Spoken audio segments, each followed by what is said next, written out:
umabot daw siya sa point na nagkamali siya. Umanap siya ng... Diba?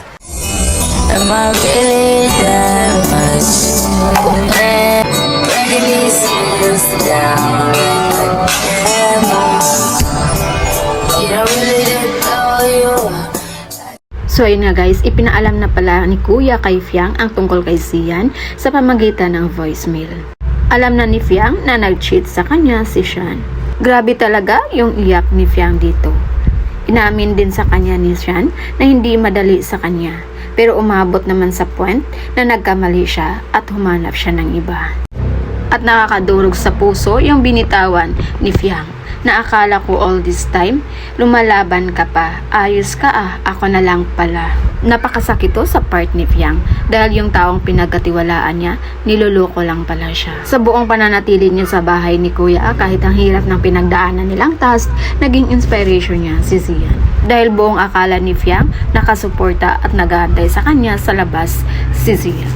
Yung buong akala at tiwala niya kay Sian ay mali pala. Aminado tayo na clingy nga si Fiang. Palagi siyang nakadikit sa mga housemates na lalaki ni Kuya. Pero hindi naman idininay ni Fiang na may manliligaw na nagantay sa kanya sa labas at ipinagmalaki niya sa mga housemates si Sian. Pero gayon pa man, hindi kasi natin talaga alam kung ano din yung totoong rason ni Sian kung bakit nagawa niya ito kay Fiang. On the other side naman, natawa lang bigla dahil sa sabi ni GP and GM na hanapin nila si Sian at bugbugin nila ito. Dagdag pa ni GM, napakalalaking tao pero naghanap ng iba na masandalan. Ito disclaimer lang guys parang yung mga generation kasi ngayon ganun yung nangyayari.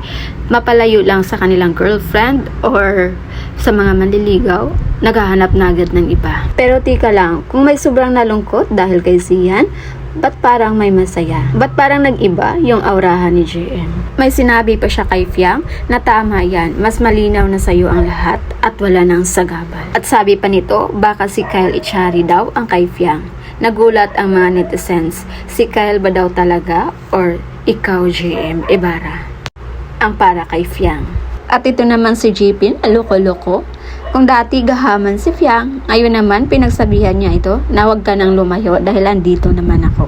Ito super excited na talaga yung nararamdaman na mangyayari sa Pinoy or talaga hanggang best friend lang ang dalawa. So yun muna yung pa-update natin guys, and again this is Willis TV. Thank you for watching.